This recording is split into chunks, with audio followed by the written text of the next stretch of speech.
Oi pessoal, mais uma aula de EDO, nossa quarta aula. Essa aula vai ficar um pouquinho maiorzinha. Nós temos que falar eu tenho que dar a teoria das EDOs de primeira ordem separáveis e uns dois exemplos, né, para fixar, ficar um pouquinho mais extenso, tá? As EDOs separáveis que nós estamos vendo agora, o método ele é relativamente fácil, tá? A única dificuldade que pode aparecer são as integrais, mas isso aí não é uma dificuldade do método, né? O método ACAI você vai ter que integrar funções, mas o método em si, espero que vocês concordem comigo, o método em si ele é simples, tá? A gente vai ter vamos começar com uma equação de uma EDO de primeira ordem, e a incógnita, vamos acompanhar a anotação da apostila, vai ser y de t, né? Então o y é a variável independente, ela depende do t. A gente vai escrever omitindo a anotação do t entre parênteses, né? A dependência vai ficar implícita. Então, só para dar um exemplo aqui, essa equação aqui tem y' de t, está implícito que o linha é a derivada em relação a t, a variável t. Então a equação fica dessa maneira aqui, sem o t enfatizado. Muito bem. Quando que uma EDO a gente vai dizer que ela é separável? É quando nós conseguimos separar em cada membro as variáveis. Então, no primeiro membro aqui à esquerda, toda dependência de y está aqui e não tem nenhuma dependência de t. No segundo membro, toda dependência de t está aqui e não aparece y aqui. E também tem uma particularidade. O y' ele está multiplicando, isso é muito importante, está multiplicando o resto da expressão que depende de y, tá? Não pode ser de outra maneira. Vamos dar alguns exemplos aqui, né, de equações que são separáveis. Todas as EDOs onde o t não aparece explicitamente, né, ou seja, quando você escreve não aparece t, são separáveis. Porque já que não aparece o t, é fácil isolar o y, né? Essas EDOs são chamadas autônomas. O que é uma EDO autônoma? Onde a dependência do tempo não aparece, tá?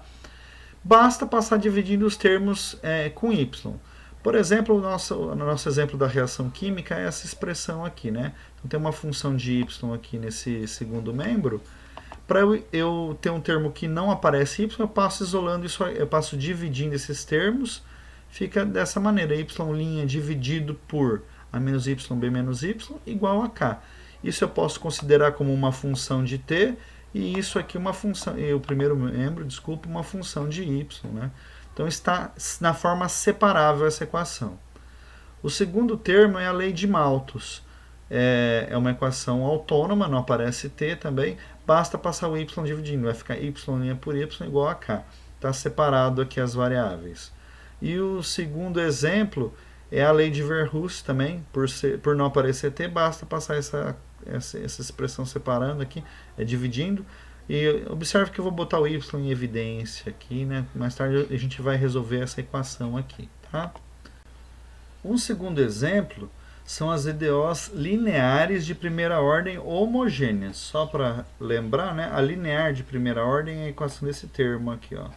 Y' mais uma função de t vezes y igual outra função de t.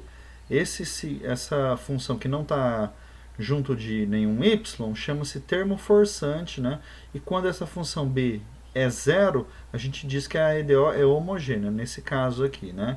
Esse caso é muito fácil isolar o y. Você passa esse termo para o segundo membro, vai ficar menos a de t vezes y e passa esse y dividindo. Então a equação fica nesse formato aqui separado, né? Tudo do y para um lado e tudo do t para o outro. Mas, se ela for não homogênea e, obviamente, não autônoma, ou seja, se aparecer o t em algum momento aí da expressão, não tem como isolar para ficar da forma separável, ou seja, y' igual a vezes uma função de y igual um h de t. Tem um erro de impressão aqui, né? Então não vai dar se ela é não homogênea e não autônoma. Uma dúvida aqui, né? Mas professor, ó, tá tudo nesse exemplo aqui, a função x é a minha função incógnita, né? Mas desse lá tá tudo de x, ó, x' mais x aqui e aqui t. ela já não está separada, professor? Se já que o x está tudo de um lado e o θ do outro? Ó, não vale, porque o x' não está multiplicando uma função de x aqui nesse caso. Aqui, tá? Então, nesse caso, é muito importante que o x' esteja multiplicando uma expressão só com y. Não aconteceu. Então, essa é a dedução do método, né? Ela parece meio rebuscada, mas ela é tranquila e, na sequência, eu vou mostrar para vocês aqui, ó, o resumo do método é simples, tá, gente? Então, vamos ter paciência aqui com a nossa dedução, tá? Tem que entender de onde que vem as coisas, né? Então, começa com a equação na forma separada já, né? G de y vezes y'. Aqui como eu vou precisar integrar em t, eu vou colocar de volta a dependência de t aqui. Y de t, y' de t e h de t aqui, né? Nesse caso, ó, esta função é igual a outra função. Se duas funções são iguais, a integral delas também tem que ser igual, né? Então, nós integramos em t dos dois lados. E olha que interessante, ó, tá vendo? Ó, y' dt. Gente, isso aqui, e aqui está o y, ou seja, está no esquema para a gente fazer integral por substituição, né? No caso, eu vou chamar de u é igual a y de t, o du é y' dt. Está tudo aqui, mas vai ficar a integral de g de u du desse lado aqui, né? E aqui fica a integral de h de t. A integral de g, eu vou chamar de g maiúsculo, a primitiva, né? A integral de h, eu vou chamar de h maiúsculo, a primitiva da h. Então, aí eu desfaço a mudança de variáveis, quando eu integrar vai ficar g maiúsculo de u igual a h maiúsculo de t, e tem constantes de integração dos dois lados que eu junto num lado só, né? E aí eu desfaço a mudança de variáveis, e no lugar de u vai aparecer o y. Então vai ficar g de y igual a h de t mais c. Essa aqui é a solução da equação na forma implícita. Só para deixar um pouco mais explícito, né, a expressão g de y igual a h de t mais c é uma equação que define y em função de t implicitamente, para cada valor do parâmetro c, né? Vamos explicar um pouquinho melhor? Então, o c é um parâmetro da equação, que a gente vai ver que muitas vezes as condições iniciais determinam esse parâmetro c. Para um parâmetro c, se você muda o valor de t, muda esse número, e nós temos que resolver a equação g de y igual a esse número aqui do próximo lado. Ou seja, o valor, é uma definição implícita da função y, né? As equações diferenciais muitas vezes vêm acompanhadas de condições iniciais. O que é uma condição inicial? Você determina que a solução para um certo valor do parâmetro t, no caso t0, dá um certo valor y0. Isso chama-se condição inicial, né?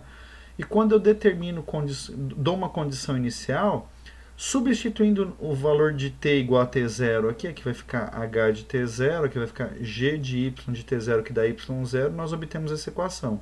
G de y0 mais h de t0 igual a c, de onde você consegue isolar o valor de c aqui facilmente, né?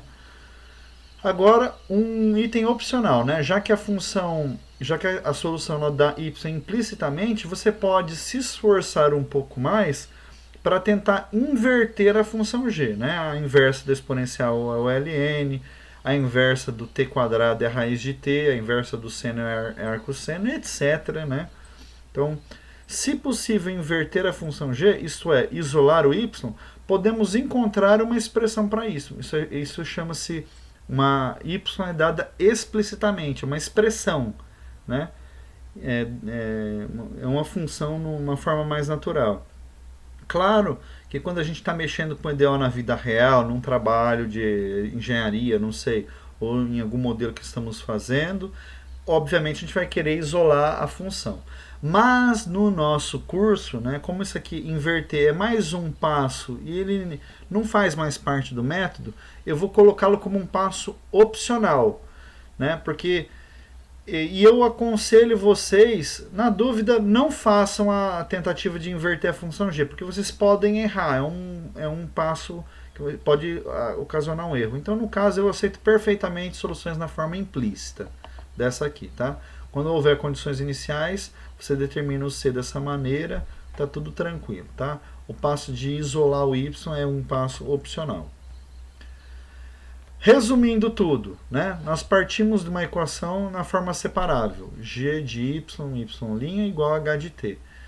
Olha como é fácil lembrar. Você meramente integra dos dois lados. Do primeiro lado, o y' vai virar o dy. Então, fica a integral de g de y dy igual a integral de h de t. A integral de g vai ficar, aqui eu vou denotar com a letra G maiúscula e ali H maiúsculo. Pronto, está a solução da forma implícita aqui.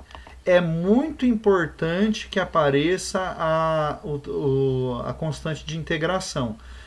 Ah, professor, esqueci a constante. Meu amigo, esquecer a constante equivale a colocá-la como sendo zero. Então você está matando praticamente todas as soluções, ficando com uma solução só em particular, né?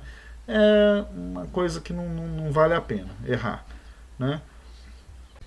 Agora vamos a um exemplo, que é um problema de valor inicial. O que é um problema de valor inicial? É uma EDO junto com uma condição inicial que determina a solução, tá? Eu esqueci de avisar agora há pouco, mas a integral que nós fazemos no método pode ser indefinida, que é a integral da primitiva, né? Ou pode ser a integral definida. E aqui então eu vou dar o mesmo exemplo duas vezes, uma com integral indefinida e outra com definida. Você pode escolher o seu método, tá? Como eu aprendi assim quando eu era aluno, eu gosto mais do método da integral indefinida, mas os dois são equivalentes. Então vamos lá, encarar a equação aí, y' igual a 6t⁵ e a menos y, com a condição inicial y de 1 igual a ln de 2. Então a gente primeiro escreve na forma separável e resolvemos, né? Então eu simplesmente passo essa exponencial dividindo, ou seja, vai ficar dividido por e a menos y, passa para cima e elevado a y, vai ficar e elevado a y, y' igual a 6t⁵. Aqui a gente aplica o método do jeito que eu falei, né? Integra dos dois lados, o y' vira dy.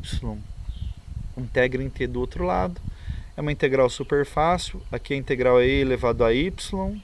O outro membro, a integral de 6t⁵ é t⁵, né? Derivando da 6t⁵, mais a constante de integração. Tinha uma constante de integração aqui, tinha outra constante, eu junto as duas e eis a solução na forma implícita.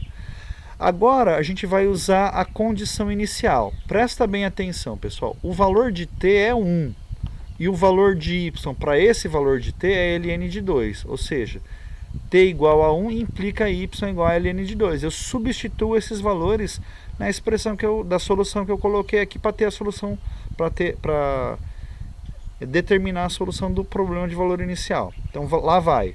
O y vira ln de 2, vai ficar e elevado a ln de 2, dá 2 desse lado. O t é 1, 1/6 dá 1, mais c. Então 2 é igual a 1 mais c, daqui eu tiro que o c é 1, e aí a solução nossa ficou dessa forma. Bom, aqui não é um grande mistério que a gente pode isolar o y aqui facilmente com ln, né? Muito bem. Então, olha a solução. Ó. Y igual a ln de t⁵ mais 1. Vamos fazer o mesmo problema com integral definida, né? Quando a integral é definida, há limites de integração, né? Então, aqui é o mesmo problema. Lembra que aqui pelo método, eu coloquei em cinza aqui porque não é um passo que eu só vou comentar, mas não vou fazer, né? Essa integral ela vai ser definida. Então, mas em que parâmetros, né? O termo inicial a condição inicial. Você começa da condição inicial até y. Então, a integral ela vai da condição inicial até y, e a outra integral é da condição inicial em t, que é 1, até t. Essa integral aqui, assim, não é muito legal no cálculo você usar no limitante e aqui a mesma fórmula. Então, simplesmente eu estou trocando o nome aqui, né? É uma coisa do cálculo só, né?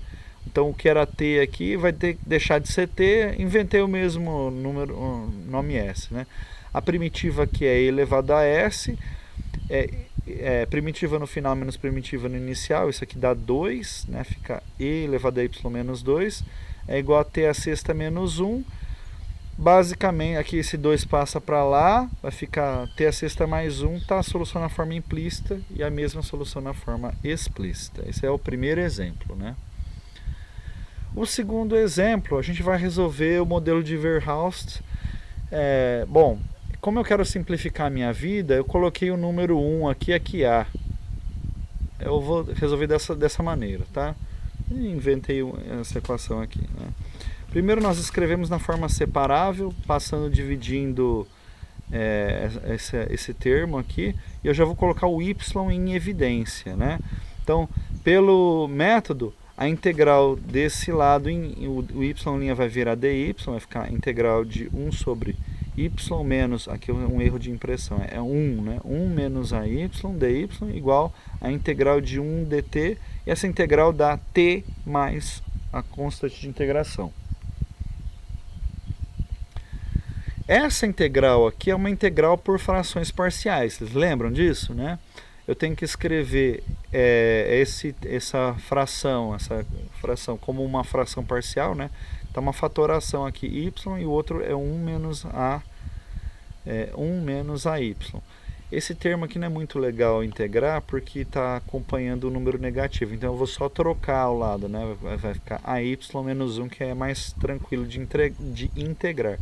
Aí vocês podem usar o método que você quiser. Tem gente que põe aqui, põe uma variável aqui, outra variável aqui, expande e faz bater com esse número 1, né? Eu fiz isso, está escrito em frações parciais. Agora integrar esse negócio é fácil, porque a integral de 1 sobre y é ln de y. Pode-se usar também a ln do módulo de y, mas eu gosto da ln de y, que é mais simples. E também é primitiva, tá? E esse menos a, a integral aqui, faz a integral lá do ladinho, né? Se você fizer a derivada disso aqui, vai dar exatamente isso, ó, presta atenção. Derivada do ln é 1 sobre ay menos 1, vezes a derivada do de dentro cai um a, né? Então a integral desse termo aqui, com esse menos, dá esse termo aqui. Vocês sabem que o ln é uma função, que o ln da diferença é a divisão dos parâmetros, né? Então aqui está a solução na forma implícita. Olha como que ela está tranquila, né? Não tem condição inicial nesse método. Aqui a gente já terminaria a solução, mas eu vou continuar. Você pode parar o vídeo aqui se você não quiser ver o resto, tá? Agora eu vou fazer o passo opcional de isolar o y aqui, né? O ln de y, eu junto os ln's num ln só, vai ficar ln da divisão, por causa da diferença, né? Então, t mais c dá o ln da divisão. Aí eu tenho um y em cima e embaixo, eu vou ter que me livrar do y que está em cima. Então, ó, presta atenção, pessoal. Tá vendo esse? É como se eu colocasse o a em evidência aqui, ó. Vai ficar a que multiplica y menos 1 sobre a. A que multiplica y menos 1 sobre a. Então eu vou fazer aparecer esse termo para cancelar embaixo. Então eu vou aqui é só y no numerador. Eu vou subtrair 1 sobre a e somar 1 sobre a. Essa divisão aqui dá 1 sobre a. Tá 1 sobre a aqui. E o outro termo dá 1 sobre a também, vezes 1 sobre ay menos 1. Então, essa expressão aqui, ó, eu consegui simplificar. Agora tem um y apenas, né? Bom, aqui está um ln de uma fórmula, ali está o t mais c, eu passo a exponencial dos dois lados, cai o ln. Aqui ficou 1 sobre y, passo a multiplicando, vai ficar a t mais c igual a isso. Para isolar agora o y, eu passo o 1 para o outro lado e inverto a fórmula, né? Então eu só escrevi aqui esse termo para cá, escrevi para lá, inverto, então aqui o que é o numerador vai para cima, aqui ficou expoente menos 1, aí eu passo esse 1 para o outro lado e passo a dividindo, tá aí isolado a nossa função de y. Obrigado por mais essa aula, pessoal, boa sorte para vocês.